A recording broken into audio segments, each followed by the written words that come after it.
جب بچہ پیدا ہوتا ہے اس دنیا میں تشریف لاتا ہے تو دنیا میں آنے کے بعد روتا ہے اور بتاتا ہے کہ وہ اس دنیا میں آ گیا ہے۔ بچہ پیدا ہونے کے بعد جب وہ روتا ہے اس کے اس عمل پر آخر غور کیا جائے تو انسان کے دماغ میں ایک سوال پیدا ہوتا ہے، آخر ایسا کیوں ہوتا ہے؟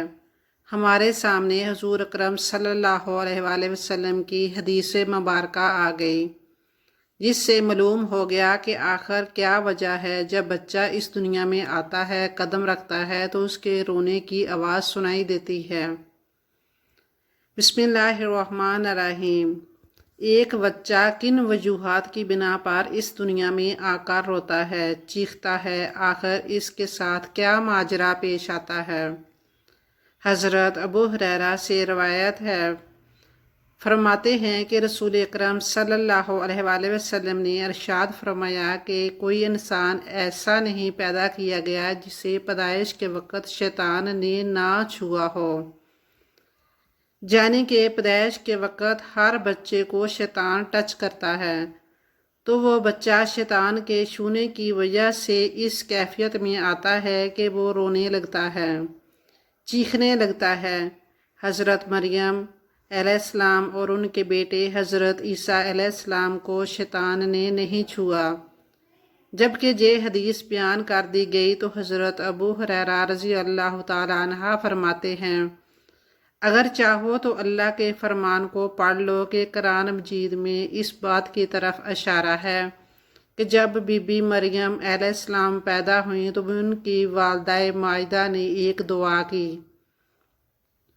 جو سورۃ العمران کی آیت نمبر 36 میں موجود ہے، جس کا ترجمہ ہے، میں یعنی حضرت مریم علیہ السلام کی والدہ اسے یعنی حضرت مریم علیہ السلام اور اس کی اولاد کو شیطان مردود سے تیری یعنی اللہ تعالیٰ کی پناہ دیتی ہوں۔ حضرت ابو ہریرہ سے روایت کرتے ہیں کہ رسول اکرم صلی اللہ علیہ وآلہ وسلم نے فرمایا، حضرت عیسیٰ ابن مریم کے سوا انسان کے پیروں میں جب وہ پیدا ہوتا ہے تو شیطان اپنی انگلی چبوتا ہے۔ یہ روتا اس چبونے کی وجہ سے ہے جو کہ حضرت مریم علیہ السلام اور حضرت عیسیٰ علیہ السلام کو شیطان نہیں چبو سکا تھا، اس طرح اللہ تعالیٰ نے ان کو محفوظ رکھا۔ حضرت ابو ہریرہ سے روایت فرماتے ہیں کہ رسول اکرم صلی اللہ علیہ وسلم نے ارشاد فرمایا کہ بچے کا پیدائش کے وقت چیخنا اور چلانا بچے کی کوکھ میں شیطان کی انگلی مارنے کی وجہ سے ہے۔ ولادت کے بعد نو مولود کے کچھ حقوق ہوتے ہیں، جس میں سب سے پہلے جو چیز آتی ہے وہ ہے تحمیل، یعنی اس کا معنی کسی چیز کو چبا کر نرم فرمانا ہے۔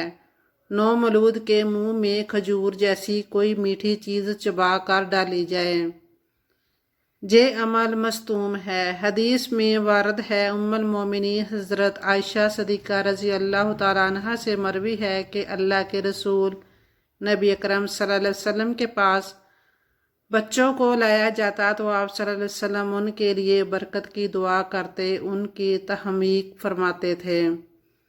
چنانچہ ایک بار ایک بچے کو لایا گیا، اس نے آپ صلی اللہ علیہ وآلہ وسلم کے اوپر پیشاب کر دیا۔ آپ صلی اللہ علیہ وآلہ وسلم نے پانی منگوایا اور پیشاب کی جگہ پر چھینٹا مار دیا اور اسے دھویا نہیں۔ اس طرح جو دوسرا حق ہے وہ یہ ہے کہ بچے کا صحیح اسلامی نام رکھا جائے۔ بچے کا نام اسلامی ہونا چاہیے، جیسے کہ عبداللہ یا عبد الرحمن، اس طرح کے نام رکھے جانے چاہیے۔ جبکہ تیسرا حقوق بیان کیا جاتا ہے وہ یہ ہے کہ نامولود کی پیدائش کے 7ویں دن اس کے بال کاٹ کر اس کے وزن کے برابر چاندی خیرات کر دے۔ حضرت علی رضی اللہ تعالیٰ عنہ کہتے ہیں کہ رسول اکرم صلی اللہ علیہ وآلہ وسلم نے حسن کی طرف سے ایک بکری عقیقہ کی اور فرمایا، فاطمہ اس کا سر مونڈ دو اور اس کے بال کے برابر چاندی صدقہ کرو۔ فاطمہ نے ان کے بالوں کو تولا تو اس کا وزن 1 درہم کے برابر جیس سے کچھ کم ہوا۔ اس کے بعد چوتھا حق بتایا گیا، وہ کہا جاتا ہے کہ وہ حقیقہ ہے۔